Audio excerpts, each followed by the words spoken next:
Uh, so, and it was like I was set free.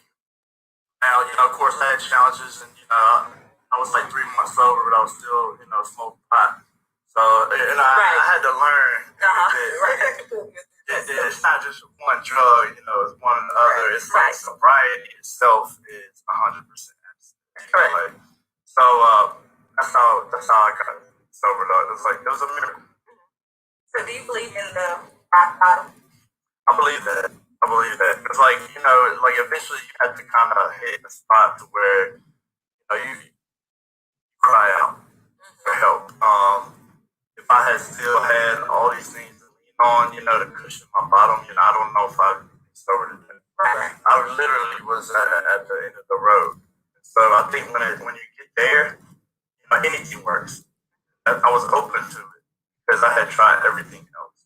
So you had to make a decision like, hey, you know what? I'm done. Not your mom, she planted the seeds for you, but eventually it was your decision. Yeah. Yeah. She, I had to come to that conclusion, like, this wasn't working for me. And it was really like, it was like everything made sense. All the struggles and things that I saw growing up, it was all related to alcoholism. So the fatherless cycle in my family, goes on for generations. I saw that too. Like, here I am, I'm about to bring a son to this world, and I'm doing the same thing my father did when that was what I was trying not to do. Inevitably, it was happening. That's why they call it like a cycle. So it stuck. I really thought, like, I'm just Debbie. What else am I gonna do? There ain't no hope for me. So, I had to have people tell me, that it's possible. And that was the people in recovery. They sold me a dream. They said, Brian, you don't have to live like that no more. There is a way out. There is a solution. There was that fellowship. They loved on me, helped me. Was it easy? No. No, it was difficult. Very difficult. And I know we have a lot of patients that have like that same background, that mentality where like they're at the bottom and they can't get up, and then they're like, I got charges, I got this, I got that, and then all these things against me, and they're just like, well, I'm just staying here at the bottom because it's so much easier to stay at the bottom than it is to work your way to the top. And so, like all of us just want to empower people and give them that courage and that so like you better than this. You deserve better than this. You deserve a better life than the life that you live in. And like you have the drive and the desire to do it. Just some of us just and that's why we're here to give them that support, that encouragement, some resources to a lot of patients. If we're not meeting those basic needs, they're like, hey, I'm up here worried about my rent, I'm worried about food on the table, I'm worried about this right here, all this stuff. Being clean and sober, I'm putting that off to the side or whatever because I can't even pay my rent right now. So that's why it's so important that we have this podcast so we can have all those resources and bring those resources on so everyone can listen like, oh, well, wow, this place right here, they have a food pantry, they have this, they can help me with my rent, they can do this, they can do that. And that's our whole goal because once those basic needs are met, it's a lot easier for them to remain clean and sober. All the trust gone, seems like all you say is poetry. I stuck in line, don't do it to me, no. Maybe because my mama never worked it out with my dad. Maybe because he had insecurities and she had it back. Maybe because single parent love was all I ever had. Better off friends, I should just focus on me, on me. Romance, honest, better off friends, it's just so easy, maybe the problem is I single again. That's the way it's gonna be. Spend this time on me, baby. Spend this cash on me. Take my time, I'ma take my time, I'ma take my time, I'ma take my time. Even if I'm late, I'ma take my time. What have you done for yourself? What have you done for your mental health? I even tried the drugs and they didn't help. Short-term fix that breaks everything else. And my bros be throwing me these random girls are stallions. I need the best advice. Went across the street to Cali. He said the basic keys to be strong on your own. Lose your other half, you're never off balance. Looking for the love in somebody else that I probably should have gave to myself. Cycles I need to break in myself. If I'm alone, I'm second to no one else. So I'm single again. Told them we'll be better off friends. Maybe I should just focus on me. Slow down, don't rush romance. I'm single again. Told them that we better off friends. Blame me. So easy, baby, the problem's me. I'm single again. Yes, this is the way it's gonna be. Maybe I should spend this time on me. Maybe I should spend this cash on me. Take my time, I'ma take my time.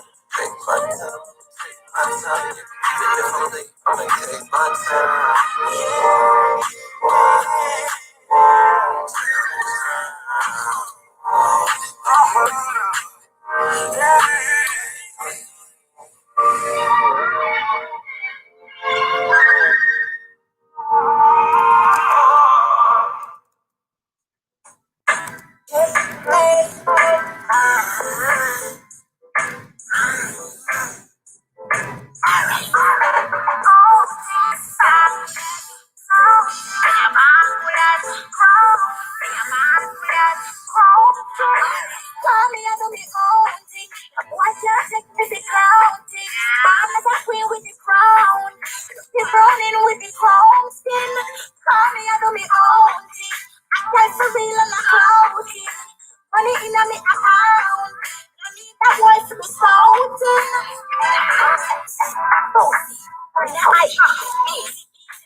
Oh, they're screwing up.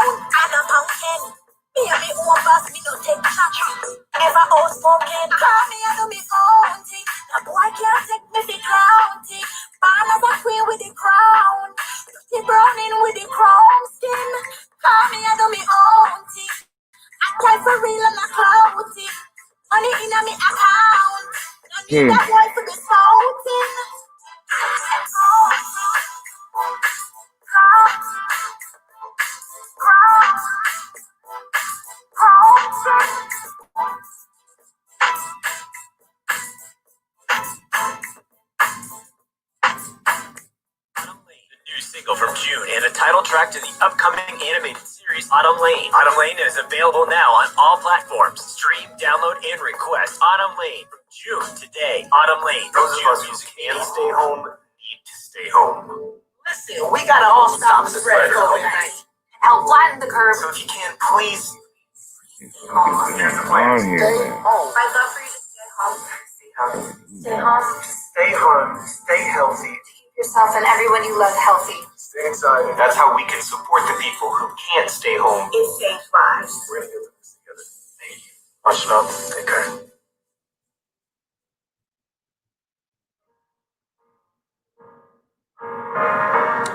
Well, I mean, Sometimes it don't go your way. Sometimes you gotta. Sometimes it don't go your way. I'm gonna kill this. Sometimes you gotta. I don't think that was, I think I might have screwed that up or something. not sure. I haven't been drinking. Serve others. I haven't been drinking for a week. And I never day drank anyway. So you must be new. So anyway, my brother is on the radio in Greensboro right now, which is a city north of me, telling his story. And I thought I had this shit. I must have screwed that up. So, I don't know.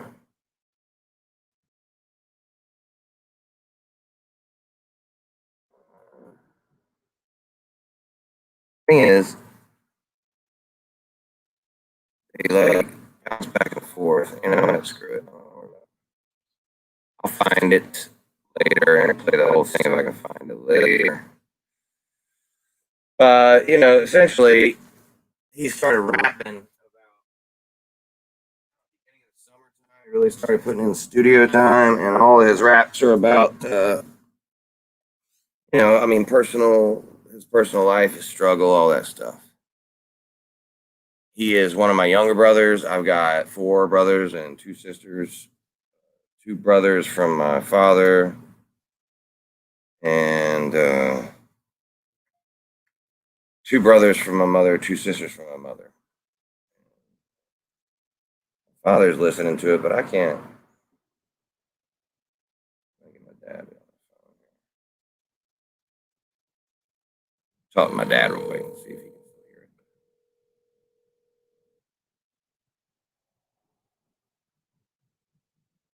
it. Hey. Dad. Is it music?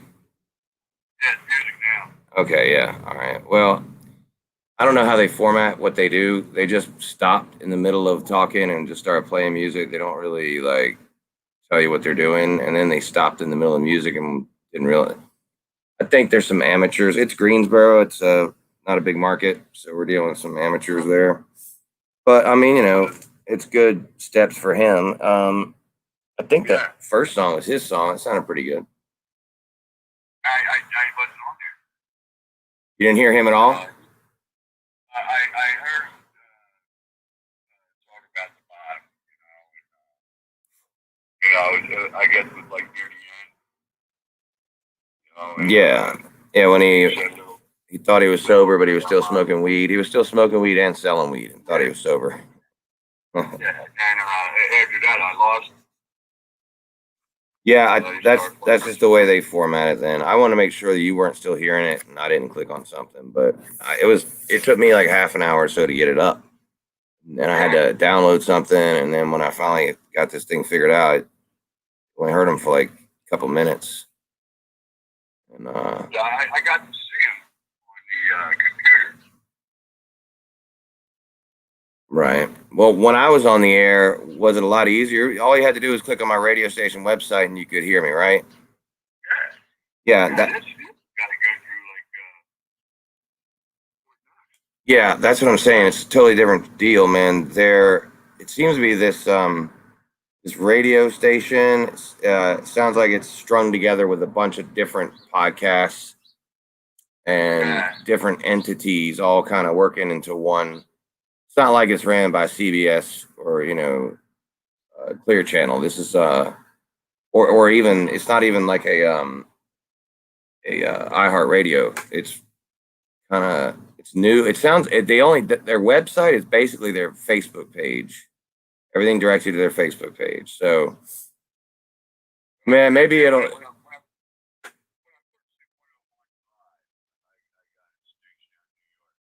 Yeah, I just saw that. Right. Then I got him. Well, it's definitely on locally in Greensboro. Like if we were riding around and could turn on the radio in Greensboro, we could hear it in Greensboro. But that was some shoddy board work at the minimum. Either way, I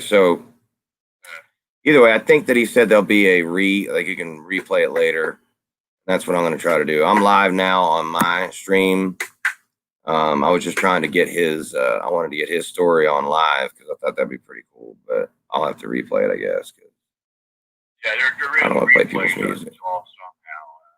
Somehow. When I was typing through some of this stuff, and it'll say from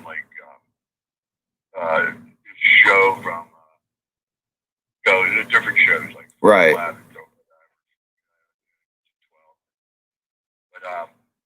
I can't get this off my fucking computer now. It's just Well, you're gonna become a hip hop fan before this day's over with. All right, Daddy-O, I'm live, so say hey to the folks. And some of them don't believe I was ever on the radio. You want to tell them what you think about that? oh, that's the time of our lives. Yeah, it was, man. I actually got fired for having my dad on the air with me. Yes, you did. Yeah. No, I don't know if it was my deodorant or what. Well, I think it was all of us. It was a combination of you clogging up the hotline so nobody could call in, and Mom and all Brian and Gina and Deanna and Michael and Tony. It was all of us, I think, and the fact that I wouldn't let anybody in the studio. And I flipped the format on the 4th of July and played whatever the fuck I wanted. So yeah. You definitely spun their heads around down there with the Jimi Hendrix Star Spangled Banner.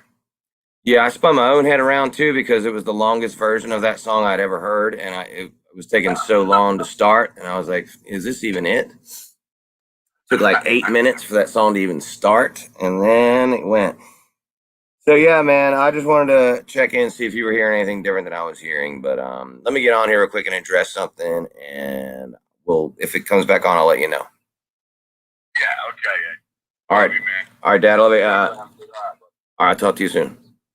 All right, thanks. All right, Dad. There's my dad. He was listening too, so I was like, well, maybe he was hearing something different, but apparently not. So yeah, I just thought that would be cool to hear Brian's story. My brother is. See, Amber's on here. I think they're about the same age. He's 39 or 40. So, like, when I was 8,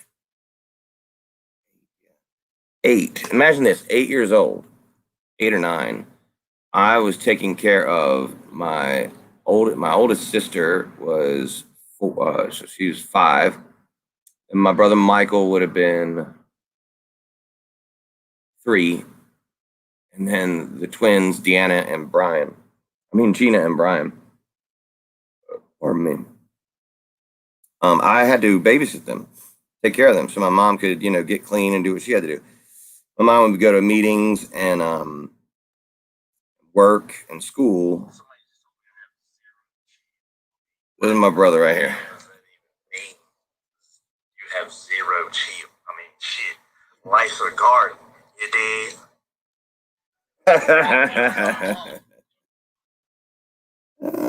What's up, Dad?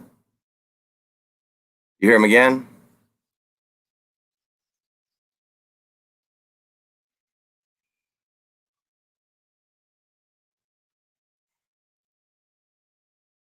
All right, I'll try to bring him back up. I gotta figure that out again real quick.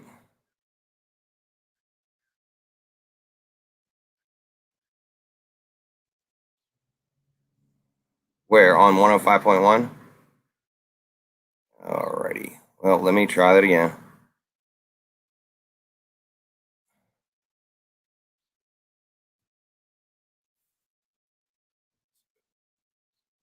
All right, I'm working on it. There's that.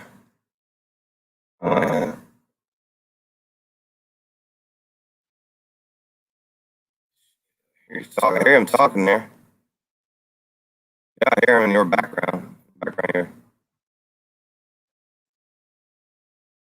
Yeah, let me see if I can get it on here. Moved to Charlotte, Here he goes. All right, I love it. Listen, I stood out. They come to Red Hair, Frankie. We in the hood. We in the Eastover Elementary. It was rough. Let's just say it was rough. But so I had to adapt. I had to evolve. So I became, the clown. And I wanted attention. And I got attention. So I was a cut up, and so I got in trouble a lot. And of course, they're like, well, something's wrong with him. He needs medication. So they put me on medicine early, like all these pills. Like they're trying to fix me. But really, what I needed was like some love and attention. And they didn't know that. So they thought I was, something was wrong with me. So they just fed me medications. And so I did that through elementary and middle school. I just found my way. My home was chaotic, but we did what normal families do. We ate together. We went on trips. My mom just really made sure that we were safe, protected, fed, clothed, and all that. Christmas from the church. It was nothing to me. I was grateful. So because I didn't know no different. But yeah, I always longed for that father figure. When I got into high school and stuff, it was still the same type of stuff. I was always in trouble, and but I wasn't a bad person. I was just always in trouble because I wanted to be cool or stand out. And so high school I didn't really do so well in high school. I have to say, I was a three-time freshman.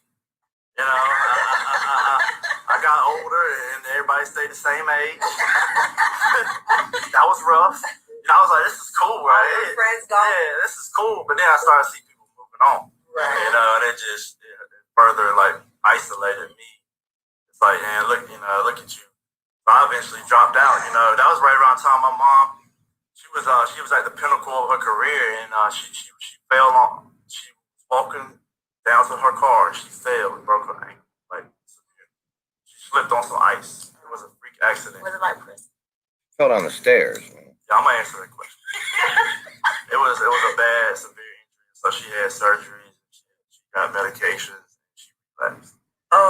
After 12 years of sobriety, and everything she built in that 12 years of sobriety was gone in 2 years. Wow.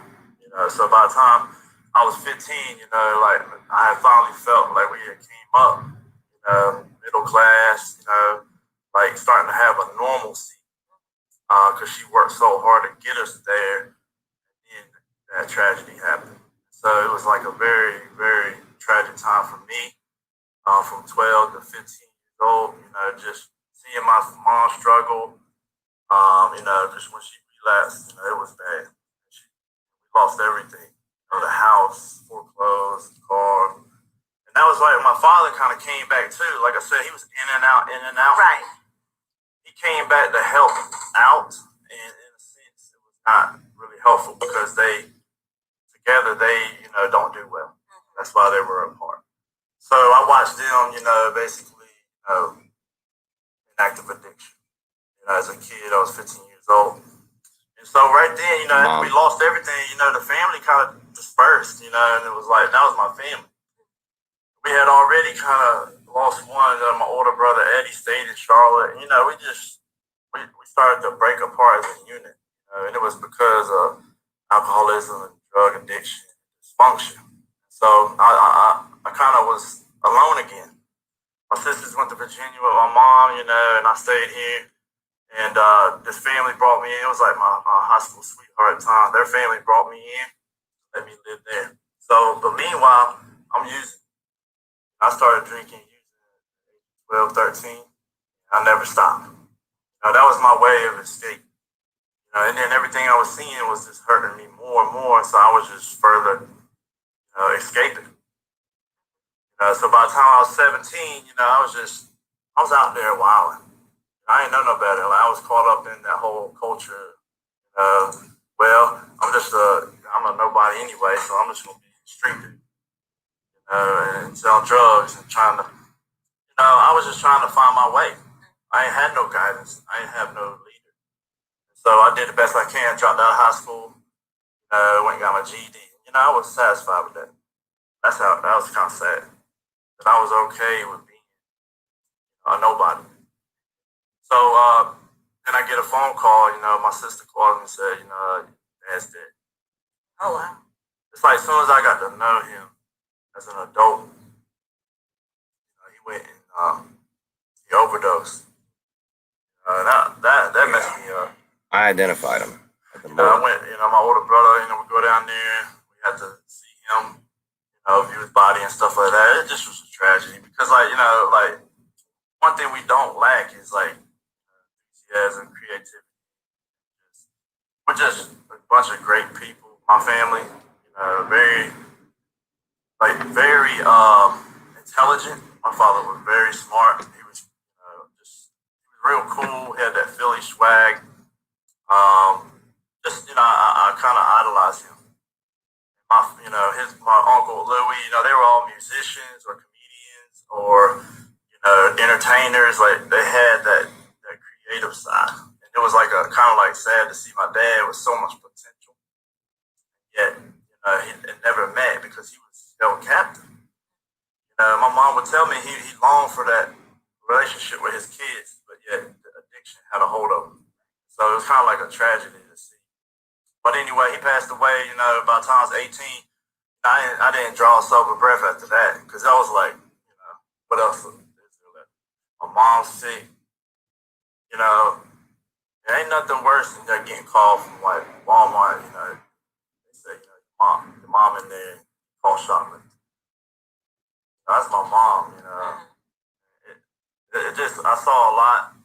I went through a lot of trauma during that stage. And then so guess what my solution was? Alcohol, drugs, just running. So I ran. I did that for 10 years. Like I said, I just ripping and running, trying to find a way to not deal with life. I ain't had no other way. I didn't know no other way. My mom eventually got back clean. She helped me, find recovery. And it was at that time where like it was like all lined up. Like I said, find out I'm gonna have a child. And I realized like the dysfunction and craziness in my family is all related to drugs and alcohol, and here I am in the gulfs of it. So I prayed out, I cried out, for help, and I really do feel like it was a miracle, like, God, or whatever you want to call it. Like I heard, like, Brian, you ain't gotta live like that. See, I was a victim. I wanted to be a victim in a sense, like, well, I ain't had no father. My dad's an addict. My mom messed up, so. But it was like that victim mode that keeps you sick. You have to have someone else come and tell you, hey, it's not inevitable. Your story's not written yet. Right. It's almost like I had already had the conclusion. They're like, well, wait a minute. And there was those people in that fellowship, that loved me and said, you ain't gotta live like that no more. There is another way. Let us show you. I had to be willing though. So I think if I didn't reach that breaking point, I probably wouldn't have been open to the solution. So when you take away the alcohol and drugs out of me, it was like a fire got lit. I mean, like a passion for life. Like it was almost like being finding out for the first time that you're free. Like that's how I really felt. Like I was like, I'm a free man. All that. I can do anything I want. As long as I just put my heart in it. So I went back to school. 28 years old.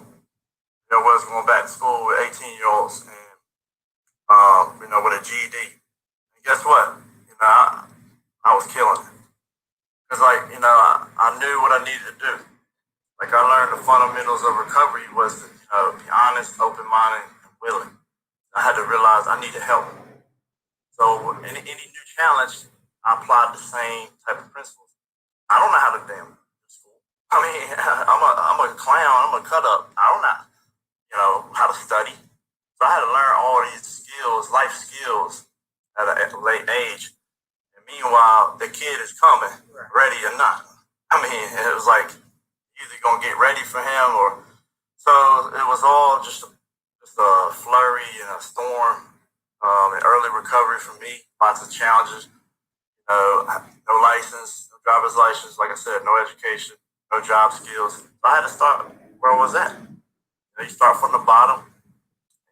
You work at it, and when you start to see progress, like that's what I want to share with the listeners. Like when you set a goal, like you get kind of discouraged because you want it now. I wanted my life to be fixed right away. And the truth of the matter was, like I had to dig myself in a big hole.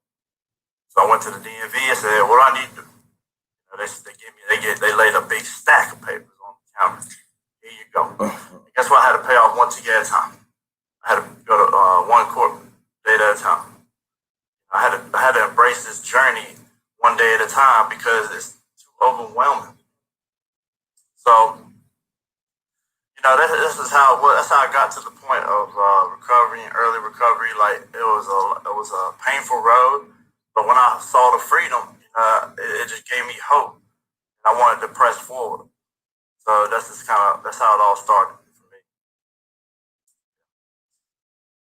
So we'll take a commercial break and we'll be back. Awesome, thank you so much. Getting better at that now. All right, so yeah. Well, you got to be a little tighter on that part. Are you in a good bag? Can't help but get attached. See me outside. See me on the side. All right, so I'm gonna hopefully come back and catch this. Yeah, my brother is. I'm more than just proud of him, man. I look up to him as my younger brother, and same for his twin sister. That was her that I showed you a little while ago. Him sitting beside her. He is a counselor at a very, very big, very nice, very expensive recovery center, a treatment center in Greensboro. I'm not going to dox where he works, but you can probably figure it out if you look it up.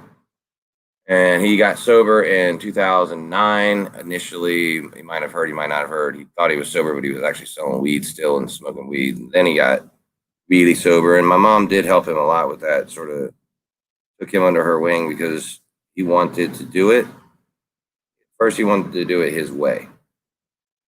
And then when he got to doing it the way they told him, and he got it. And that's what it takes. It takes what it takes for whomever it takes it for if you want to get it done. But my brother is a clown and a half.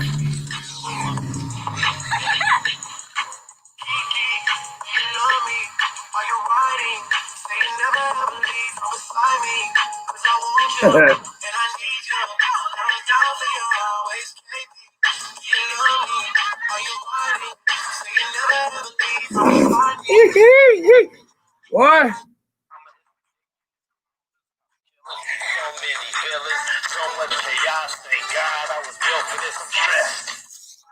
He's something, man. I could taste the time. I think I hear the whole thing, damn. See if I can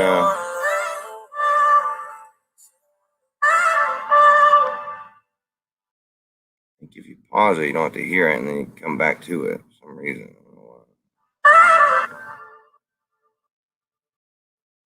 See if they come back.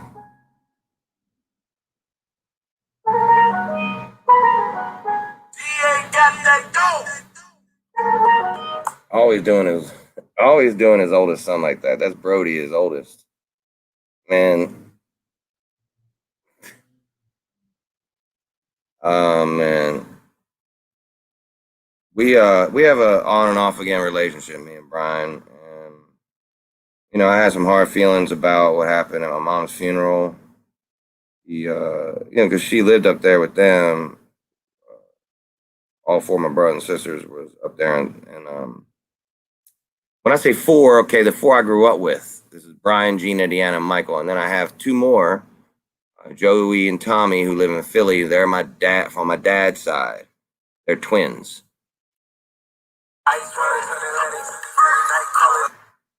So through my dad, I got two brothers, and then through my mom's side, I got four of them. Just trying to keep showing pictures of him and stuff like that. How healthy and good looking this young man has become.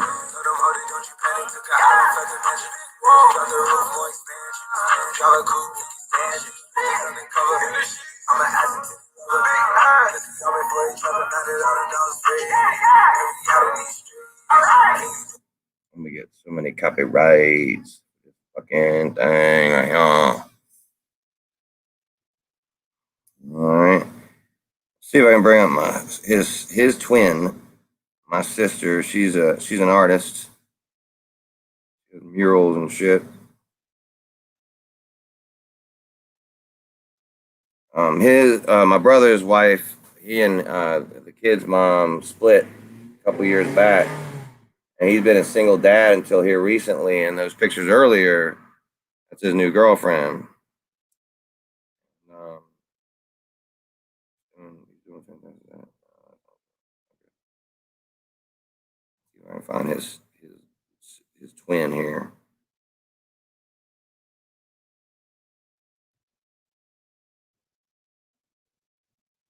She's got all his stuff promoted on here.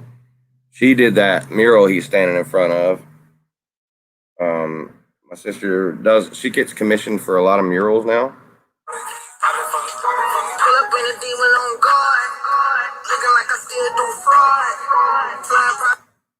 And that's her there. She's done murals up and down the East Coast. She stopped teaching class. She was a school teacher, elementary school teacher, and started doing these murals, and that's all she does now. She's an artist. So the two youngest that I grew up in a household with are doing the best right now. I'm trying to find some more good stuff here, man. She's done some real. Her work is usually movement oriented and or promoting togetherness. Pull up in a demon on guard, looking like I still do fraud. Flying private jet with the rod. This is my niece, the oldest of my nieces and nephews. That is my Deanna and my oldest sister's oldest daughter. Both my sisters have mixed children, and yeah, Gina is a Duke fan and Brian's a Carolina fan, so that always goes over well. So yeah, when we did get together, we used to get together up in Greensboro, man, and it would be, a good time. Oh, there she is working. Spotlight on that door. She turned that into something pretty badass, by the way. See where I can find the whole thing. That's his twin sister and my youngest sister. Go to brains at the coop. Gully when I talk, but I'm on mute. I'm a bust over down cause she cute. Fuck her on that yacht, I've been on pool. She an addict for the lifestyle in the paddock. Daddy, have you ever felt Chanel fabric? I be dripping to death, I need a casket. And we got more strikes in the rough, foul, take them in the middle of the field like David Beckham. That's my niece and nephew. All right, so my niece graduated high school there, and my nephew, that is Gina's only son. So Gina is Brian, who's talking today. That's the twin, and that's her only son. We got just when we get together, it's like a rainbow done exploded all over the picnic.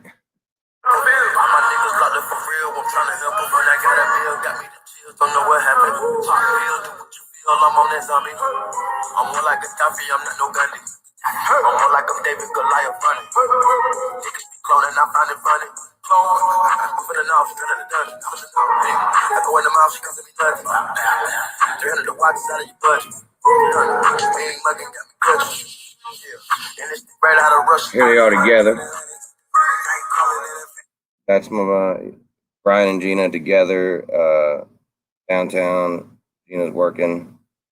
Brian totally chilling, getting some Facebook pictures. And there's my three nieces and nephew from Brian, or my two nieces and nephew from Brian. And they part of the redheaded clan. So we got the mixed crew with Deanna and Gina, and we got the redhead clan with Brian. And then Michael's gay. So, I got two brothers in Philly and two brothers in North Carolina. So 5 boys, and one of them's gay. That's 20%. That's about right? We represent. That's all we do, represent. There's Brian again out in front of one more Gina's murals.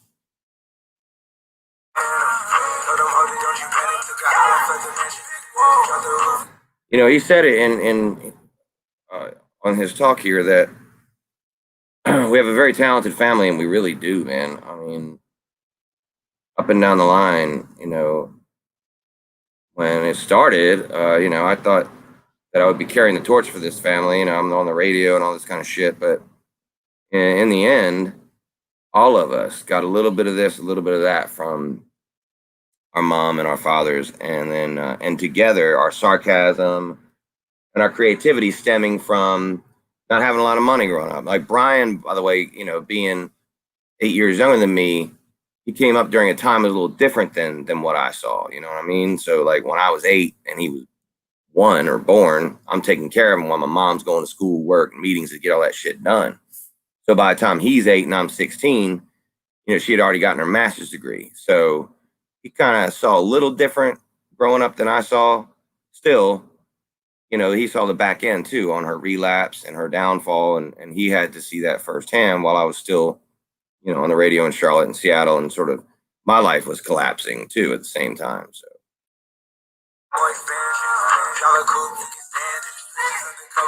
I'm just going to get copywritten. So whatever. They can have any money that was made from this. I'm making it. Looking like I still do fraud. Flying private jet with a rod. It's a shit. Pull up in a demon on guard. Looking like I still do fraud. Flying private jet with a rod. It's a shit. I'm a hell race. Self-made on order. There it goes. That's what I was looking for. The fucking mute button. Found it. Okay, I don't have to stop it anymore. Yeah, so the thing is, I didn't get, yes, honey.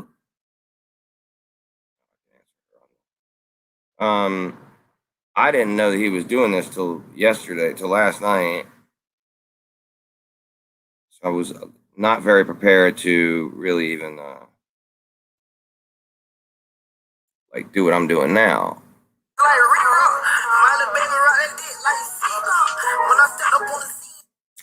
So just waiting on him to come back on. I'd like to hear how he explains the next part is going to be, how he got to where he is now. And I think the bottom line you're going to hear is this is about life on life's terms, and about page 417 in the big book, which acceptance being the thing that serenity is important, and acceptance brings you there. Acceptance is the thing that helps you to get through these things. Change the things you can, but understanding what those things are, that's important. Hopefully they're going to be back. This is Schoolboy Love. You rocking with 105.1 Live. Hip hop and R&B lives here. Yeah, they're going to play a lot of songs. Sometimes we laugh, sometimes we cry, but I guess you know now. I can't skip them ahead. So, yeah, man. Very interesting. Maybe I'll have the replay a little better. I'll get this replay and play it back a little better.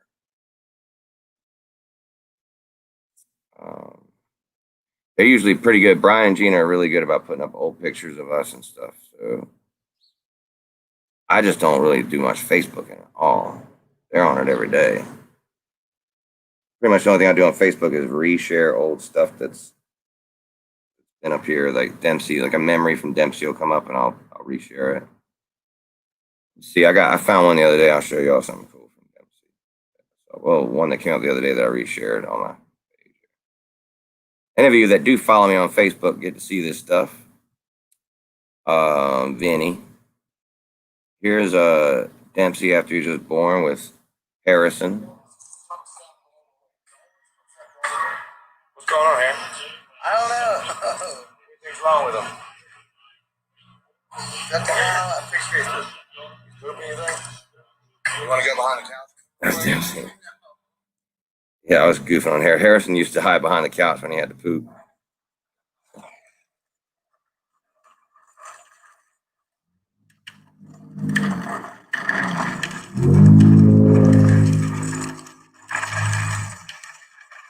Check out his shoes. He's got on the maroon pink Crocs. Dempsey, you want to ride? Careful. You okay? You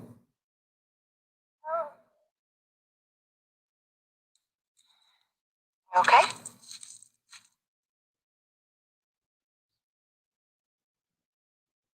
Not our house. Dempsey. Dempsey. Good boy.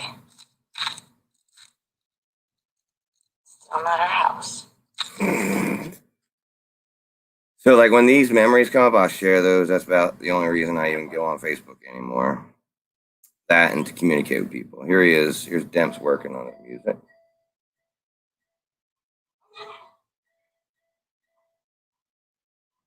Beautiful.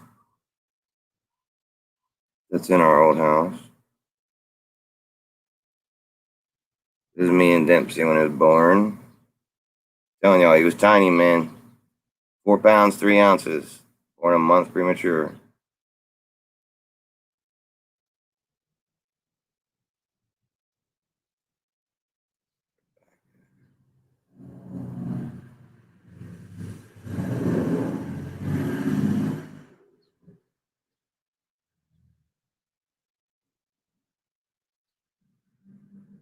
Nature of that program. You know, there is a power in there that lifts you up and makes you feel at home and makes you feel like you can do it. Because, like, I needed that. I needed people to show me that they did it and they had been as bad as I was. The other thing was, like, being a man in recovery. Like, you know, I was married at the time and, like, I was having kids. I had my son, you know, and that was just such a miracle, right? And such a gift. But I didn't really know how to be a father either. I didn't know how to be a father. I didn't know how to be like a man. And so, like, I looked around the room and there were all these men who had, you know, were fathers and they had jobs and they had careers and they had integrity. And it's things that, like, I always wanted, but I didn't think I could have.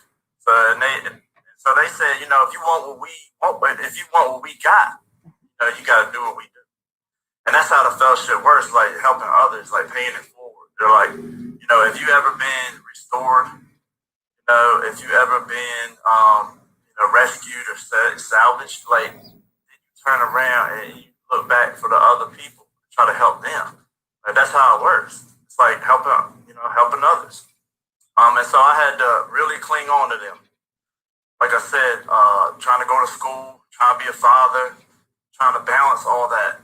I needed to lean on them and say, hey, I don't know what I'm doing.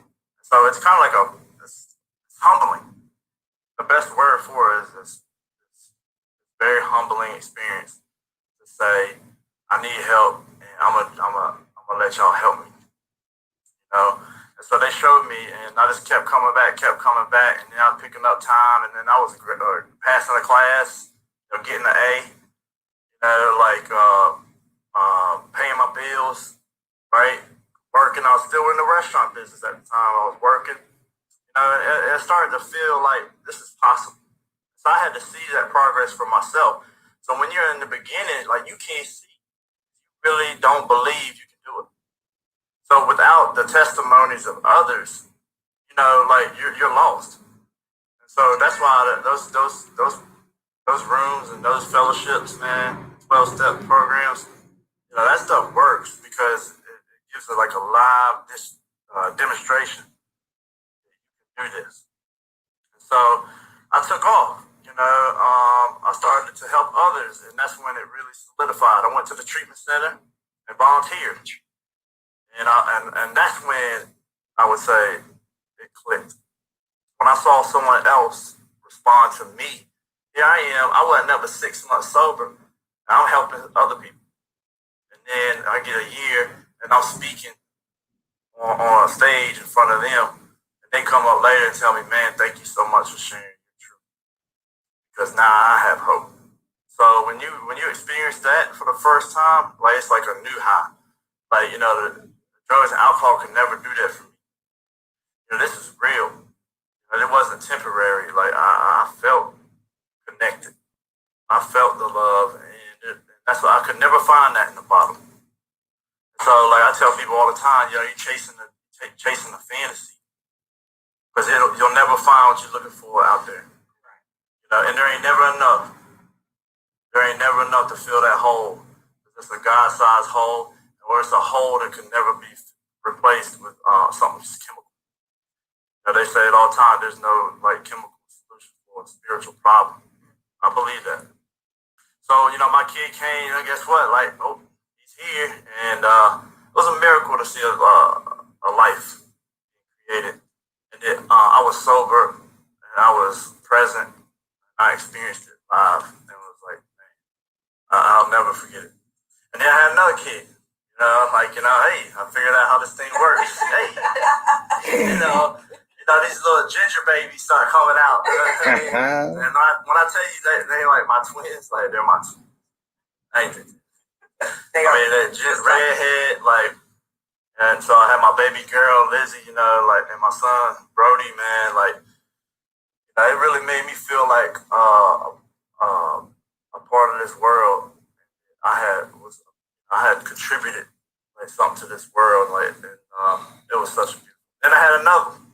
Third one, another ginger. So let's just say, like recovery, like was so awesome, gave me so many gifts. It kind of gave me a life that tried to take me away from recovery. Okay, and I tell people all the time, like it's one thing getting clean, it's another thing staying clean. Because what happens is we get better and we feel like the pain's gone, right, and all the pressure's off, and we get complacent. I see it all the time. And so how do you stay hungry? Like I had to remember like how I got there. And I couldn't do it alone. But therefore, a while, I was coasting. And I was like, yeah, look at me. And because I'm human. That's me and him. So I got a little ego and I was like, yo, look, I got my family, I'm in school, killing it. I got the job. I got hired on at that treatment center. That's me and Brian. Now I'm a counselor. And for a minute, it gave you a lift, like, look at me. Guess what? When you get selfish, you get lost again. So I had to experience pain and recovery because, like, I neglected things. I neglected certain things, like my relationship, and it suffered. And then my mom was there.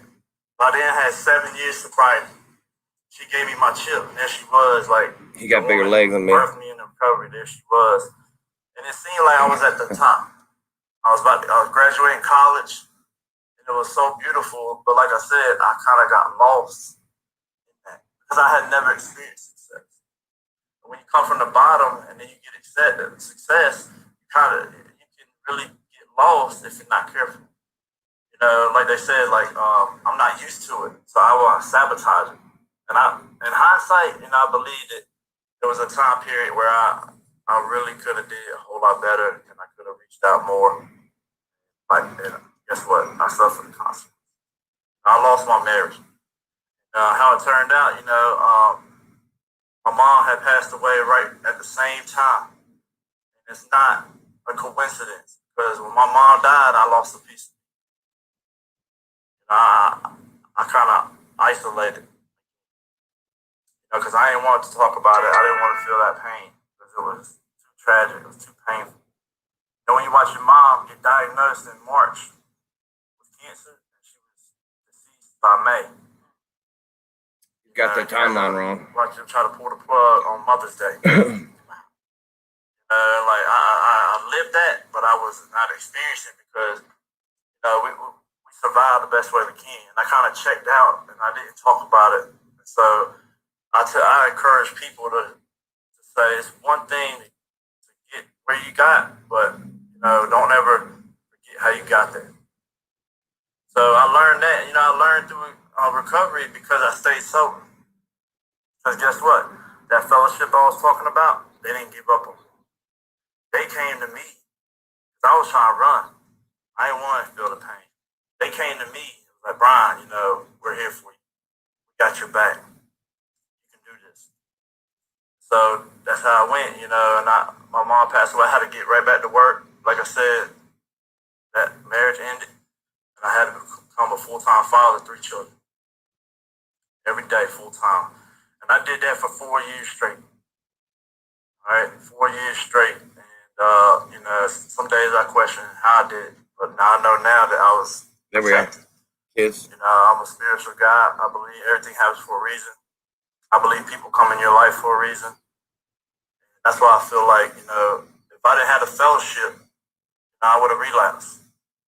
I would have lost everything because that's my track record. When things get real tough, I run. Here's our mama. So I had to learn. I had to really learn through trial and error, about gratitude, humility, right? Asking for help. Like I had to really learn that because, like I said, I started to take credit. I didn't get here by myself. I know that today. So if you don't demonstrate gratitude and integrity, right, and never forget the pain, then you're in trouble. So that's my message to folks, like, man, this is a beautiful journey, but you got to stay in the middle. Because guess what? Life ain't all rainbows and butterflies. This stuff is happening in sobriety. Like, I didn't plan, my mom passed away. Like, I didn't know that I was going to be a single father. So here it happens. I got to reach out. So it's a tough thing to talk about, but that's why I'm here. That's why I'm being completely honest with people because they need hope. They will face some challenges in sobriety. Things aren't going to work out the way you thought. That's the test. See, people when everything's going great, it's easy to shine. It's easy to have gratitude, and to say, look, man, my life is awesome. But if you really want to judge a man's character, watch them in adversity. That's when you're going to see the true nature of a man. And like I said, instinctually, it's to run, avoid, and numb out. But that's still my instinct. So guess what? That's kind of why I ended up facing those consequences. Because I went with what was natural. But guess what? It's the fact that I didn't drink, I didn't use. I got to remember that that's what got me there in the first place, and that has to be the priority, no matter what. No matter what, don't pick up. And I had that instilled in me. And I also had that hope. I said, Brian, be okay. Everything's gonna be okay. I felt that, and so it was funny because Oh, they just interrupt you,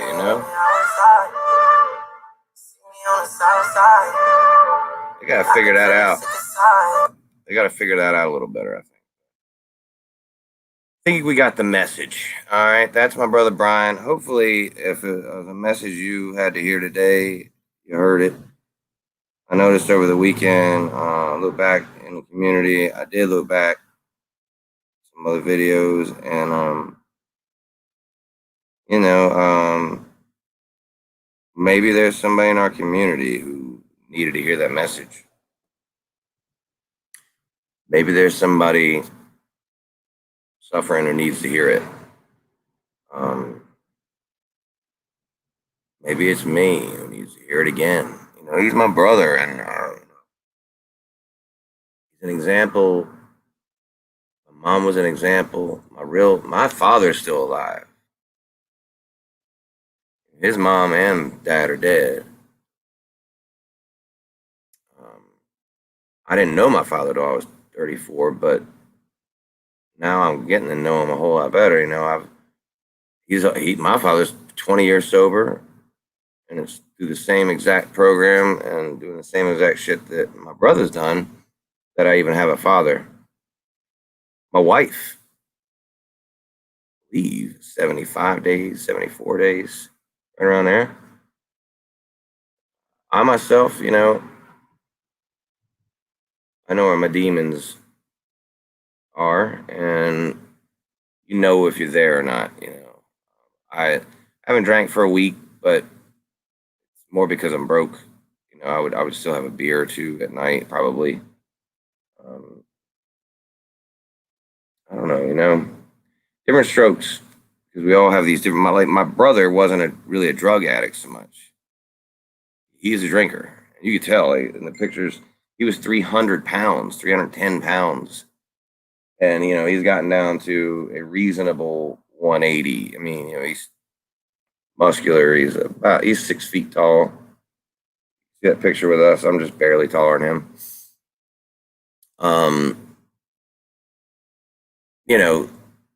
For him, it had to be that alcohol was getting him. Alcohol led him to cocaine, which was his made shit bad. So for me, it was pain pills, and then mixing them up with alcohol or shit like that. So,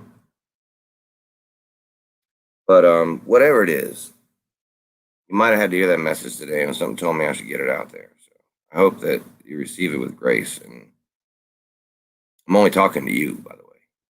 I don't need to hear it. In fact, I'm not even talking. It's really my brother talking. My father sent me the link. Hopefully, I'll be able to get that thing all squished together as one story and replay it, maybe. But hopefully, it fell on the right people. And as far as this community is concerned, and fighting and all that sort of shit, I'm not going to end on a sour note, but you need to know that I didn't lie. That's all.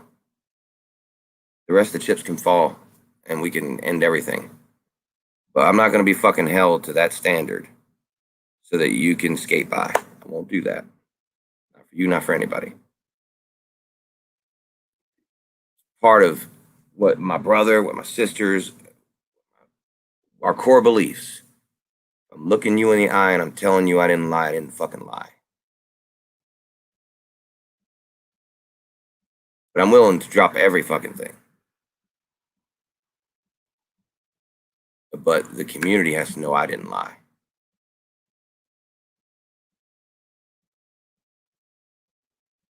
So we'll see. I hope somebody got something from this, man. If anything, you get to see how redheaded we are on one side and how dark-skinned and dark-haired we are on the other. Very much so. My sisters are Italian, and my brother's got dark hair too, I guess. My gay brother Michael has dark hair, but all of us other boys are redheaded fellers with freckles, and we tend to produce either strawberry blonde or completely full-on blazing redheaded white children with glowing white skin that gets burnt as soon as the sun comes out.